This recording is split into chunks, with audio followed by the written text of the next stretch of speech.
24 TV-ին շարունակում է աշխատանքը, տաղավարում այսօր իմ հյուրն է Հայաքվե միավորման համակարգող հասարակական քաղաքական գործիչ Ավետիք Չալաբյանը։ Բարև ձեզ, պարոն Չալաբյան։ Շնորհակալ եմ այսօր ընկալվելու համար։ Խոսենք վերջին շրջանում Թուրքիայի հետ հարաբերությունների կարգավորման մասին խոսակցություններից, կարծես թե առարկայական փուլ է մտնում Նիկոլ Փաշինյանը բյուջեի հաշվին թուրք լրագրողների հրավիրել էր Հայաստան,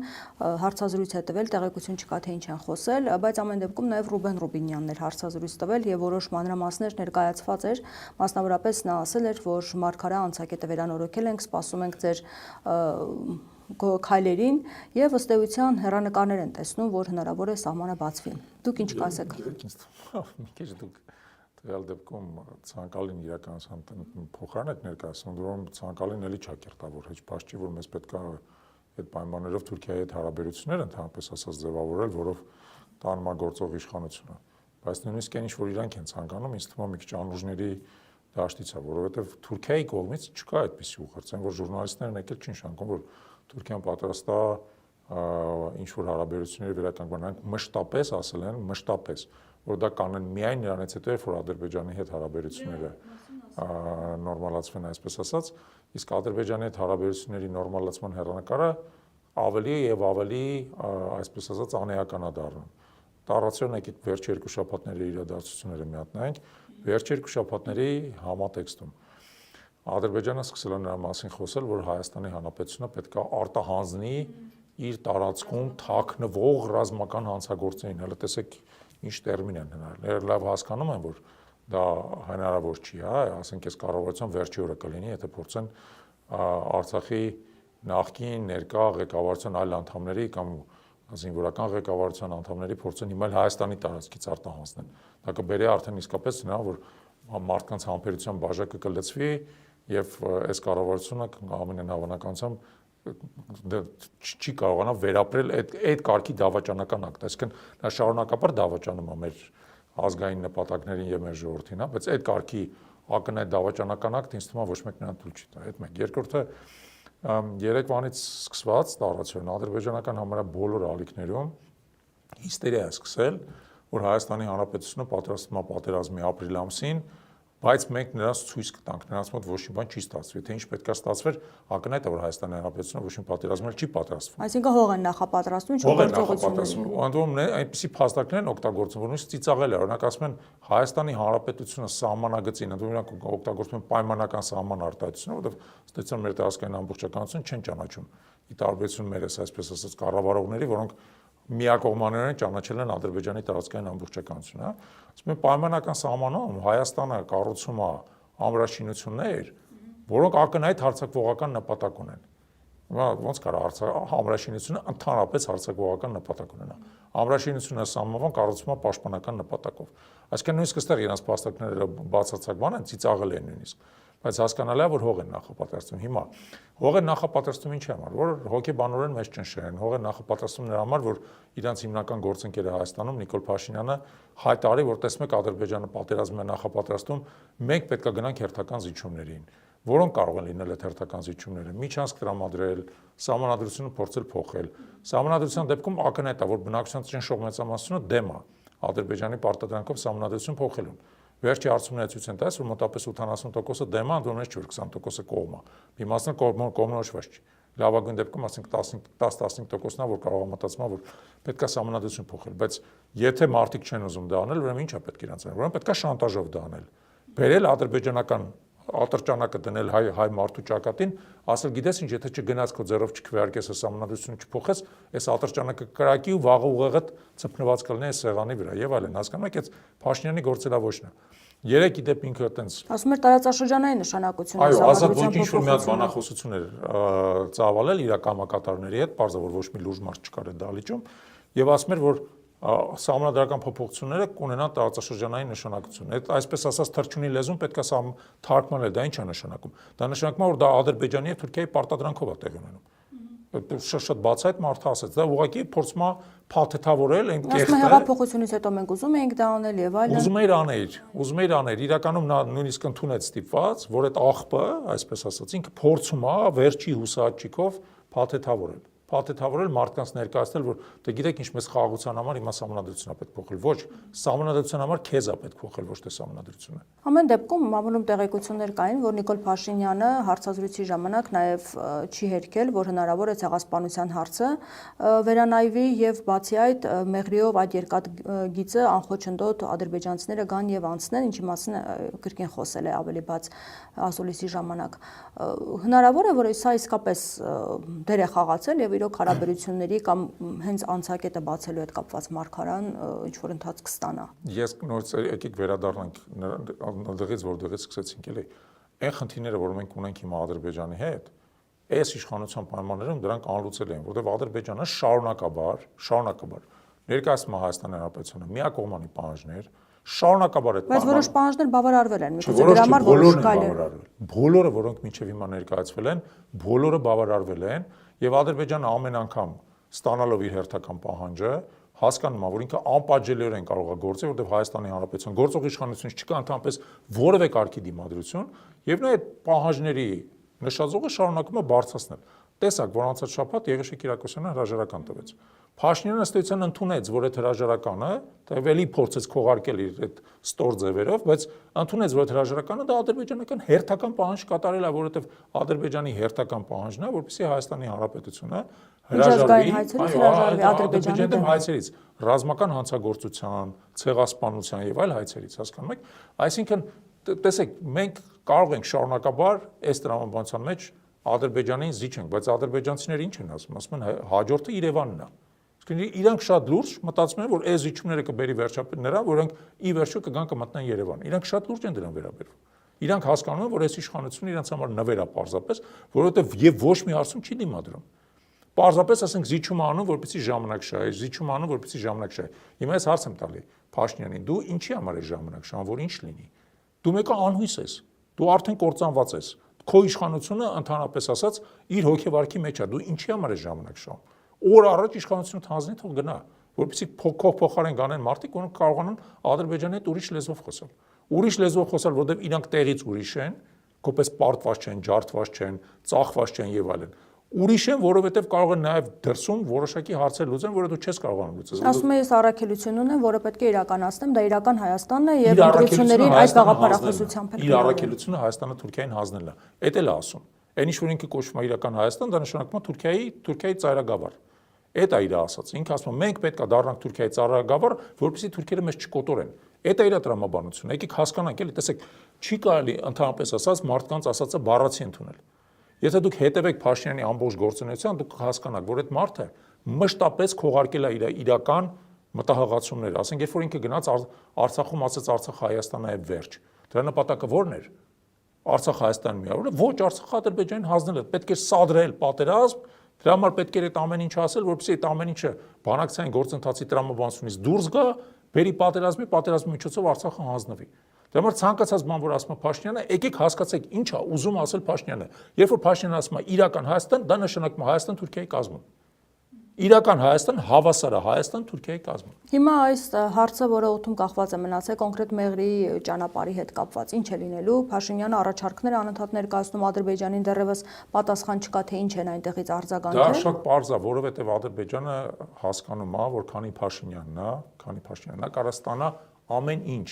Դրա համար ինչի համար նա պետք է համաձայնվի, օրինակ Մեղրիով երկաթգծին, եթե նա ուզում է վերցնել ամբողջ Սյունիքը եւ Վայոց ձորը, ամբողջական։ Իրանց նպատակը է դա։ Ամբողջ, եւ տեսեք, եթե նախ բայց առաջնային նպատակ են դրել, որպեսզի իրենք առանց վերահսկման անխոչնդոտ իրենք տեղափոխվեն։ Տեսեք, իրանք ասում են հետեւյալը։ Իլհամ Ալիևը վերջերս Թուրքիայում ելույթ ունենալով հայտարարել է տարածություն հետեւյալը, որ Նախիջևանը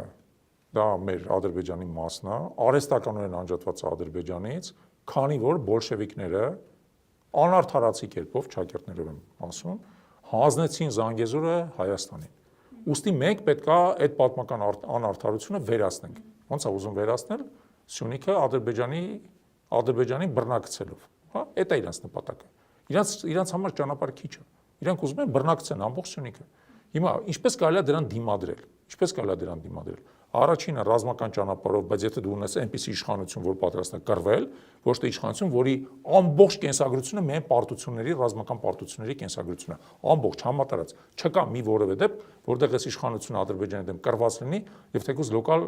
հաջողություն արձանագրած լինի, գուցե բացառությամբ 20 թվականի հունիսի դեպքերից։ Դրանից հետո 20 թվականի 44 օրյա պատերազմից ի վեր սա համատարած պարտությունների պատմություն է, համատարած, եւ հիմա եթե ռազմական գործողություն լինի ունենաք այս իշխանությունը, ապա կարող եք մեծ հավանականությամբ, չեմ ուզում երաշխավորված ասեմ, բայց մեծ հավանականությամբ համարեք, որ պատմությունը կկրկնվի, որովհետեւ այս իշխանությունը անկարող է ռազմական գործողություններ կազմակերպել, հա։ Երկրորդ էսեն իշխանությունն է, որ չունի դաշնակիցներ չունի։ Եթե դուք կարծում եք, որ այս իշխանությունը ունի դաշնակիցներ, ասեք, այս իշխանության դաշնակիցը ով է։ Ով է այն երկիրը, որը Ադրբեջանի հարձակման դեպքում կգա ռազմական միջամտություն կիրականացնի։ Կգա կզսպի ինչ-որ կերպով Ադրբեջանին։ Ով է այդ երկիրը։ Իսկ Փաշինյանը ունի աջակցություն դրսից հիմա դուք կարծում եք, իր իշխանությունը պայելու հարցում նկատի ունեմ։ Հա, Թուրքիայից հիմնական աջակցությունը Փաշինյանի Թուրքիայից է, դրա համար ժուրնալիստներ են եկել։ Դրա համար ասենք Էրդողանը իրան ընդունում է գիրք անավիրում։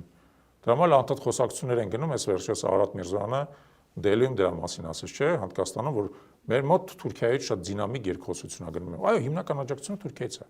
Բայց նույնիսկ եմ ձեզ ասում, Թուրքիան ինչ է ասում։ Թուրքիան ասում է Ադրբեջանի բոլոր պայմանները ընդունի, նոր հետո խոսանք, բայց Ադրբեջանի պայմանները չեն վերջանում։ Անընդհատ նորանոր պայմաններ են։ Եվ ամենավտանգավորը ադրբեջանցիների վերադարձի հարցն է, որ անընդհատ իրենք օրակարգում են բանալու, որովհետև Հայաստանը ներս գործընթացներ են ծավալում այս ուղղությամբ։ Գիտեմ։ Եվ հարցը միայն խոսելը չէ, այսինքն կոնկրետ քայլեր են անում այս ուղղությամբ։ Ես ձեզ ասեմ, օրինակ վերջի քայլերի մասին, կոնկրետ ՄԱԿ-ում տարբեր հանձնաժողովներում, ՄԱԿ-ի աշխատակազմում առայժմ փորձում են քննարկումներ ծավալել, փորձում են նարատիվ առաջ տանել, փորձում են հիմնավորել իրենց այսպես կոչված չակերտներով պատմական իրավունքները եւ այլն։ Բնականաբար, իդեպ հակազդեցություններ են ստանում որոշակի, որովհետեւ քրիստոնյա աշխարհը աշխանաբար սկսել է հասկանալ, թե դա ինչա տեղի ունենում, եւ մանավանդ այն երկրները, որոնք ուժեղ, ասենք, արմատացած քրիստոնեական ավանդույթ ունեն, օրինակ իսպանացիները, հույները եւ այլն, սկսում են դրան հակազդել։ Բայց իրենք շատ տենց լեկտի կերպով այդ նարատիվն են առաջ տանում, որ չկա ընդհանրապես Հայաստան, կա Արևմտյան Ադրբեջան եւ վաղ-թե ուշ մենք պետք է վերադառնանք Արևմտյան Ադրբեջան մեր նախնիների հողը։ Շատ ակտիվ է տանում են, ասում են միջազգային հարթակներում են անում, մենակ իրենց տունը չեն անում։ Գերիների հետ կապված ինչ կարող է լինել, կարծես թե Եվրոպան արթնացել է, Եվրոպական խորհրդարանի լիագումար նիստում են քննարկում այս ամենը, որևէ արդյունք կստանա այս ամենը։ Դրական էր, որ երեք այդ քննարկումը եղավ։ Դրական էր։ Առայժմ չգիտենք որն է արդյունքը։ Որքան ես գիտեմ, բանաձև դեռևս չի ընդունվել, բայց քննարկումը կա, դա նշանակում է, որ հանրային կարծիքը սկսել է խնդրի շուրջը որոշակի կերպով ակտիվանալ, որը շատ դրական է եւ իմիջիայլոց ուզում եմ ողջունել բոլոր նրանց, ովքեր աշխատել են Եվրոպական խորհրդարանի падգամավորների հետ տարբեր երկրներում, հայկական համայնքները, հայկական կառույցները եւ այլն փորձել են հանրային կարծիքը իսկապես բանում, դա ճիշտ ուղղությամբ ուղղորդել։ Դա իսկապես եւ ողջունում եմ եւ շնորհակալություն եմ, այդում դա շատ կարեւոր է։ Շատ կարևոր է, ծայրահեղ կարևոր է Ռուբեն Վարդանյանի կողմից այս սկզբունքային, հետևողական գործողությունը հացադրել, որովհետև դրա միջոցով ինքը պայթացնում է հերթական ադրբեջանական միֆը։ Ադրբեջանցիները, ես բազմիցս եմ հայտարարել, հիմա ուզում եմ կրկնեմ, նրանք փորձում են ադրբեջանական բռնապետական վարչակարգը ամբողջ հայ ժողովրդին դատել, ամբողջ հայ ժողովրդի ազատագրական պայքարը ներկայացնել որպես ահաբեկչություն եւ դատել մարդկանց։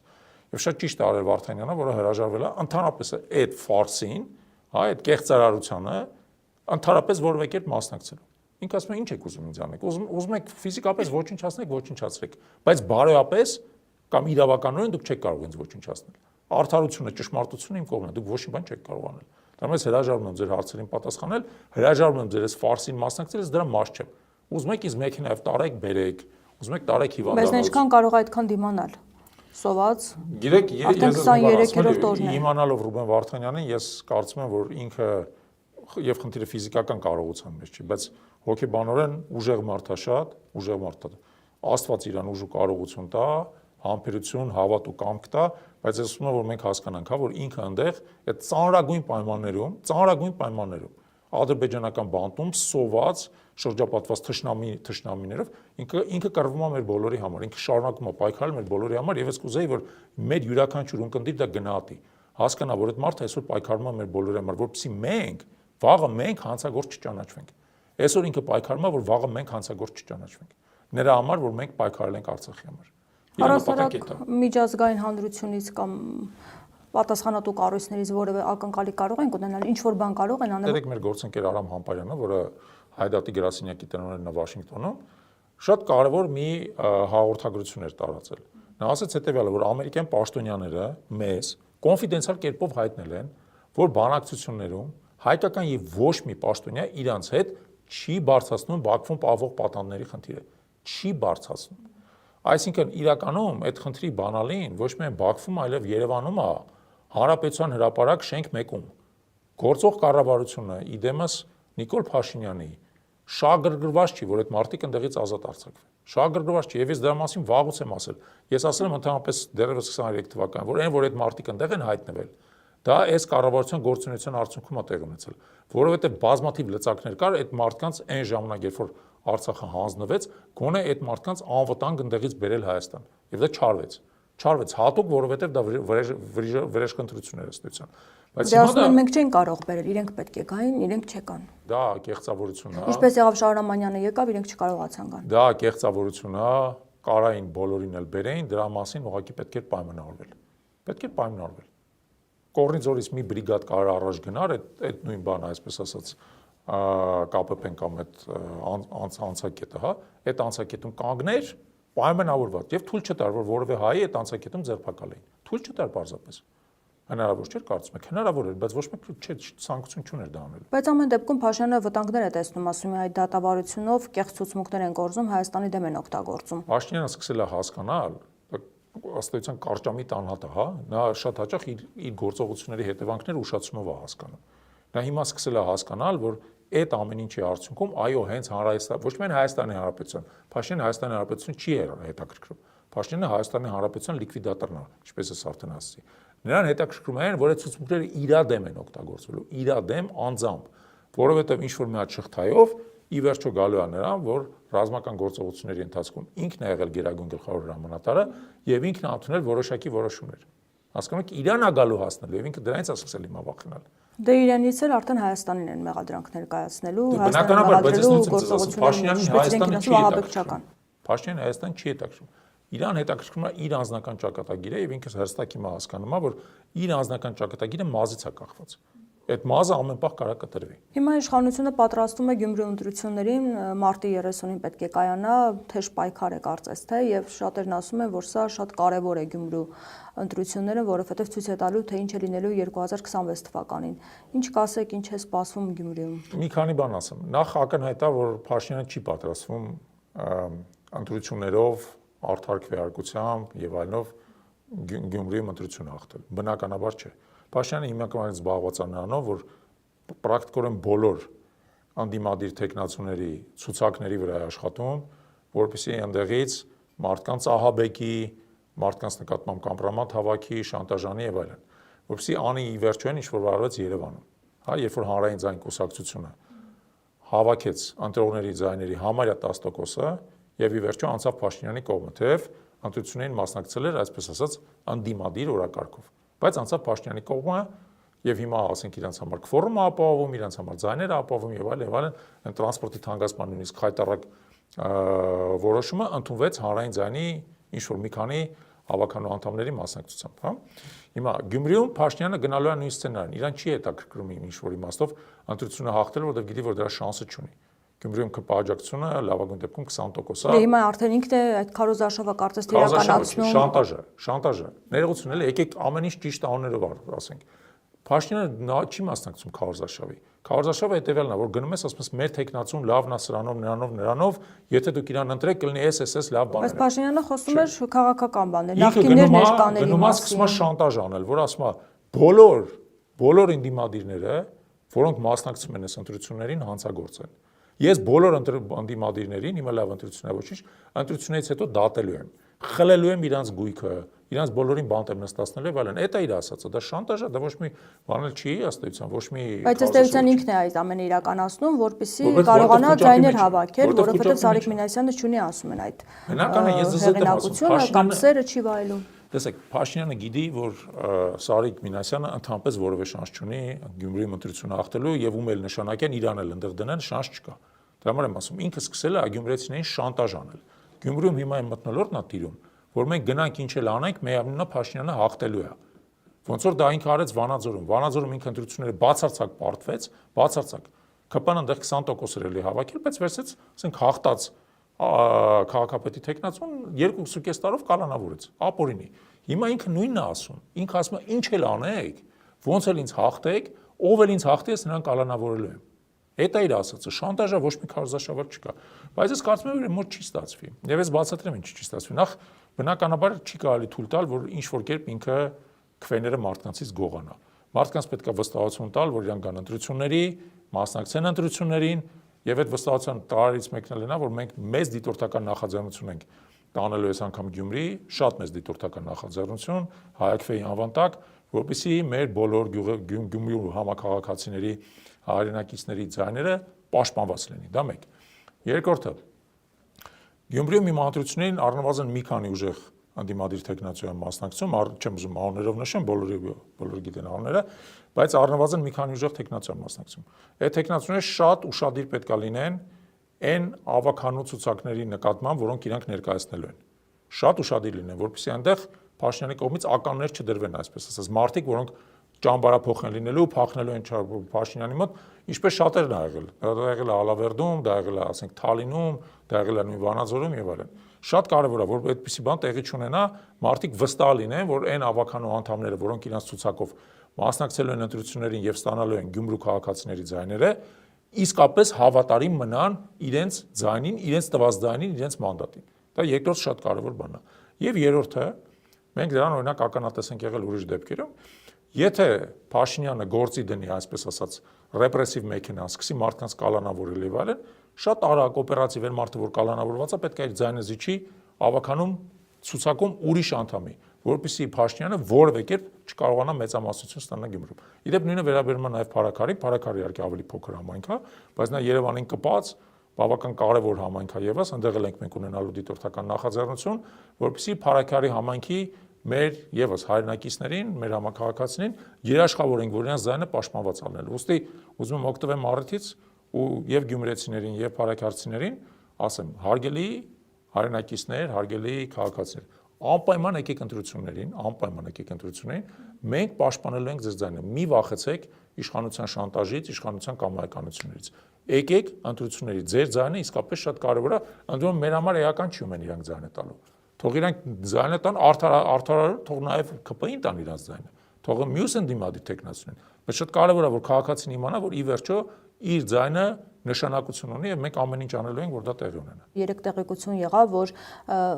գլխավոր դատախազը անձեռնմխելիությունի զրկելու համար գնալու է ազգային ժողով Հովիկ Աղազարյանի եւ Տարոն Մարգարյանի հետ կապված պատգամավորական մանդատից զրկելու համար եւ բացի այդ Սերժ Սարգսյանի հետ կապված քրեական գործ են որ հարուցվել։ Ինչի համար է այս ամենը արվում։ Նույն պատճառով շանտաժ, շատ բարձ շանտաժ, ես անկեղծ ասած մինչեւ հիմա զարմացած էի, թե ինչի Հովիկ Աղազարյանի դեմ գործ չի հարուցվում, որովհետեւ թվում էր, որ Փաշինյանի պես քինախնդիր, այսպես ասած բռնապետը պետքա վաղ թե ուշ գնար իրանից պոկված ցանկացած անձի պատժեր։ Եթե դու պոկվել ես իրանից, ընդ որում դա ալերտ հանրային, ինչ որ իմաստով է, մեղադրանքներով բան, դու պետք է իրան պատժես, որպեսզի մնացածները դրանից վախենան, հասկանալ եք։ Բայց ես ասեմ, որտեղ շատ հետաքրքիր է հակառակը։ Հիմա գլխավոր դատախազը պետք է մտնի ազգային ժողով եւ նույն Փաշինյանական падգամավորները քվեարկեն Աղազարյանի անձեռնմխելիությունից զրկելու օգտին, չէ։ Ուզում եմ իրանց ասեմ նորից եթերում, դուք դրանով քվեարկելու եք նաեւ ձեզ անձեռնմխելիությունից զրկվելու օգտին, որովհետեւ հաջորդը դուք եք լինելու։ Ձեզ այն յուրաքանչյուրը կարող է լինի Աղազարյանի տեղը։ Ուստի 7 անգամ մտածեք մինչև Աղազարյան, հենց Աղազարյանին կոնկրետ անձեռնմխելիությունից զրկելուց առաջ 7 անգամ, որովհետև դրանից հետո ձեզ այն յուրաքանչյուրը կարող լինի։ Եվ հազարատ պատճառ կարող լինի, ինչի ձեր հետ կարող տեղի ունենա։ Կարծում եք միաձայն կքվեարկեն, ինչ է կարծում, որովհետև երբ որ խմբակցությունում նիստ էր լինում, ոչ բոլորն էին մասնակցում, Հակոբ Ասլանյանին հեռացնելու հետ կապած եւս պատգամավորներից բոլորը չէին ներկա։ Ես ես մի բան ասեմ։ Այսինքն տարաձայնություններ կար իրենց ներսում այս քայլերի։ Ես շատ լավ հիշում եմ, ինչպես դա եղավ Հայաքվեի կողմից ներկայացված օրենսդրական նախագծի հետ, երբ որ 71 падգամավորից քաղաքացիական պայմանագրի ընդամենը 56-ը դեմ քվեարկեցին։ 15 падգամավոր այս կամ այն կերպով խուսափեց դեմ քվեարկելուց մեր ներկայացված օրենքի նախագծին։ Մենք շատ լավ դա հիշում ենք։ Որը դա նշանակում է, որ այդքան մոնոլիտ չի կպան, ի վերջ իդեպ ես ասեմ, այն որ Աղազարյանը եւ Ասլանյանը դուրս եկան, եւս ցույց է տալի, որ մոնոլիտ չի։ Ավելին, հիմա երբ որ բոլորը սկսում են աշճանաբար հասկանալ, որ Փաշինյանը իզորու չի կանխել Ադրբեջանի կողմից հաջորդ էսկալացիան, իզորու չի կանխել, այսինքն որովհետեւ Ադրբեջանը ասում է կամ այնպիսի զիջումներ պետք է անես որը քո համար իշխանություն են արժանալու, կամ ես քո վրա հարձակվել եմ։ Հիմա Փաշինյանը հայտնվել է, այսպես ասած, մուրճի եւ զնդանի արագ, մարդիկ էլ են այդ հասկանում։ Իրանք սկսել են Փաշինյանի տակից փախնել, ես դրանում համոզված եմ, իդեպ Աղազարյանն եւ Ասանյանը դրա առաջի օրինակն է, որոնք Փաշինյանի տակից փախել են պարզապես։ Բայց այս գործընթացները սկսվեցին, երբ պարզ դարձավ, որ Աղազարյանի կուսակցությունը թեկնածու ունի Գյումրիում։ Դրան հաջորդեցին արդեն դատախազության որոշումը։ Քանի որ Փաշինյանը քինախնդիր ավտորիտար, այսպես ասած, բռնապետ է, նա բնականաբար առաջի հերթին, այդպես հայտնի ռուսական ասացված կա, չէ, ասում է, «Бей своих, чтобы чужие боялись»։ Ինքը առաջին հերթին յուրայիններին պետք է խփի, որպեսզի մնացածները վախենան։ Դե բայց Տարոն Մարկոյանի նկատմամբ եւս փաստորեն դատախազը գալու է եւ այդ մասը չմեկնաբանեմ, բայց ակնհայտ է, որ ինչ որ իմաստով Փաշինյանը փորձել է բոլորի դեմ գործողություններ անել, իմ դեմ էլ է փորձելու գործողություններ անել եւ արդեն գիտեմ ինչ գործողություն է փորձելու անել։ Ըստ էության նորից եմ ասում, դա շանտաժ է, ահաբեկում է, սեփական իշխանությունը ամեն գնով պահելու հուսահատ ճիքեր են։ Եվ իդեպ ասեմ ձեզ ինչ, որովհետև Փաշինյանի վարկանիշը այնպեսի կտրուկ անկում է արձանագրել վերջի մի քանի ամիսների ընթացքում, կես է եղել, տարածորեն կես է եղել, 2 անգամ նվազել է։ Մենք երբեք անընդհատ ոնց որ մշտադիտարկում ենք դա, երբևիցե այդպիսի վարկանիշային անկում Փաշինյանի չի եղել, ինչպես եղել է վերջի մի քանի ամիսներին։ Երբևիցե այդպիսի վարկանիշային անկում կառավարության չի եղել։ Օրինակ, ձեզ թիվ ասեմ, որտեղ պատկերացնենք, անցած տարվա ընթացքում կառավարության գործունեությունից դժգոհությունը տատանվում էր 50-ից 55%-ի շրջանակներում, մոտավորապես, տարբեր ամիսների, տատանվում էր 50-ից 55%, որը եւս բարձր է, որտեղ մեծամասնությունը հասարակության դժգոհ էր, բայց կրիտիկական բարձր չի, հա, որտեղ մոտավորապես 40%-ն էլ բավարարված էր։ Հիմա այդ թիվը անցել է 70%-ը։ 70%-ից ավելին կառավարության գործունեությունից դժգոհ են։ Հասկանում եք, այսինքն Փաշինյանը հատել է այն հնարավոր բոլոր աջակցության սահմանները, ինքը հայտնվել է հատակում եւ ինքը գիտի, որ այդ հատակից դուրս գալը շատ դժվար է լինել։ Բայց հիմա նախոստումներ է տալիս, ասում է հատիկ առ հատիկ վերադարձել լինելու, այն ամեն ինչ խոստացել եմ 2018-ին, հիմա իրագործելու եմ, եթե ժողովուրդը բայց 7 տարին ինչ էր անում։ Հիմիկվանից արդեն սկսել է ամենօրյա ռեժիմով հատիկ առ հատիկ վերադարձում։ Որ հատիկ առ հատիկ, ասենք մի հատ մեքենա աստեղա վերադարձնում կամ մի հատ բնակարան ընդեղա վերցնում։ Իսկ որ այդ ամբողջ Արցախը 12000 քառակուսի կիլոմետր տարածքով, քաղաքներով, գյուղերով, եկեղեցիներով, դպրոցներով, զորամասներով տվեց, բա այդ ով է հատիկ վերադարձնելու։ Կարնալու է հատիկ, այդ ու գնա Արցախը հատիկ վերադարձնել, ժամանակ խոսանք եթե։ Թե չէ մի երկու հատ մեքենա որ հատիկ վերադարձել ում է դրանով զարմացնում։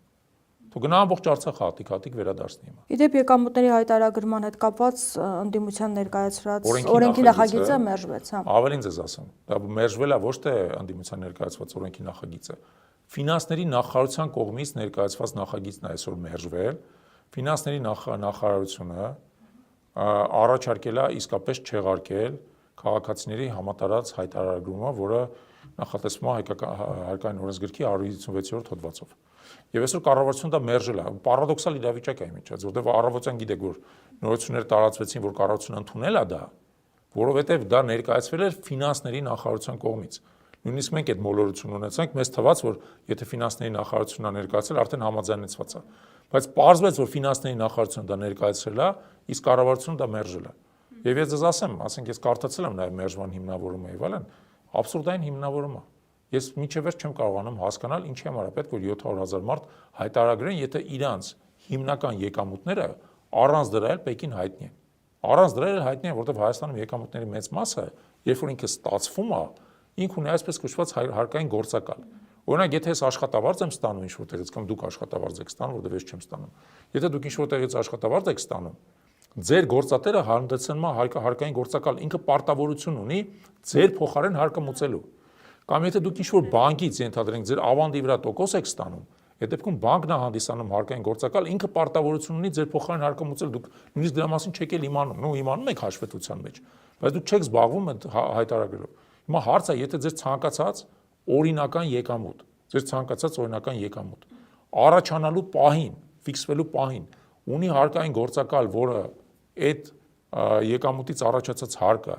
եւ հայտարարում է եւ մուծում է, ինչի համար դուք նորից պետք է հայտարարում անեք։ Ինչի համար։ Դա անիմաստ վարչարությունն է, որ մեզ ասում քաղաքացիների մեծ մասը ուղղակի կարողություն չունեն դա անելու։ Բայց ամեն դեպքում հետքալ չի անում կառավարությունը, անհասկանալի է, որոնց կառավարությունը իրականությունից լրիվ կտրված է, եթե իրանց սեփական ֆինանսների նախարարությունը ասում է եկեք չանենք, որովհետև սա անիմաստ վարչարություն է, ժամանակավրեպ անիմաց նախագիծը օրենք գիտեք ինչպես է որոշման նախ գրած է որ սա ժամանակավրեպ է դա ֆիննախի ներկայացնա ոչ թե ընդհանրապես սխալ է այլ ժամանակավրեպ է դա պետք է անել շատ ավելի աստիճանական աստիճանաբար քաղաքացիների նորանոր այսպես ասած խմբեր դրա մեջ ներառելով հաշվի առնելով իրենց կարողությունը այդ ամեն ինչ անելու ասենք այսպես ասած կրթական ցենզը հնարավորություն այդ համակարգերում աշխատելու իրական օգուտը նաև այդ հայտարարագրելու հա մարդիկ պետք է շահագրգռված լինեն չէ՞ որ դա անեն որովհետև այդ եկամուտի առանց դրա էլ հայտնի է հասկանում եք բայց այս կառավարությունը ցույց է տալի որ ինքը լրիվ ոտները կտրվել է գետնից լրիվ ոտները կտրվել է իր ընտրողներից ես վերջերս Փաշինյանն ասաց ես ժողովրդի տեղապահն եմ դու ի՞նչ ժողովրդի տեղապահ մարդիկ փողոց մենք դուրս են գալիս փողոց մարդկանց մոտ հարցումներ են կանում համատարած ատելությունա Փաշինյանի նկատմամբ դու որ օրվա ժողովրդի տեղապահն ես ժողովուրդը արդեն չի ուզում որպեսզի դու այդ տեղապահ լինես վաղուց չի ուզում ժամանակն է որ դու հեռանաս մի հատ էլ այսպես ասած քո հեռանալով գուցե հայրենիքին ծառայություն կմատուցես կարող է դու հեռանաս գերիները վերադառնան կարող է դու հեռանաս Ադրբեջանը հասկանա որ էլ Հայաստանի վրա չի կարող պատերազմով գա եւ այլն ասում եմ 1 տարի է մնացել ընտրություններ թող լինեն ժողովուրդն էլ որոշի ժողովուրդն է ինձ բերել ընտրություններ իդեպ մեր համանդրությամբ կարող են լինել ոչ միայն մի տարուց այլև 2 ամսից կարող է հրաժարական տալ նոր վարչապետ չընտրվի գնանք ընտրությունների բոլորս գնանք ընտրությունների կտեսնենք ժողովուրդը ուզում ժողովուրդը հաստատ քեզ էլ չի ուզում շնորհակալ եմ զրույցի համար զրուցում էի Հայ ԱԿՎ միավորման համակարգող Ավետիք Չալաբյանի հետ շարունակեք մեզ հետևել կհանդիպենք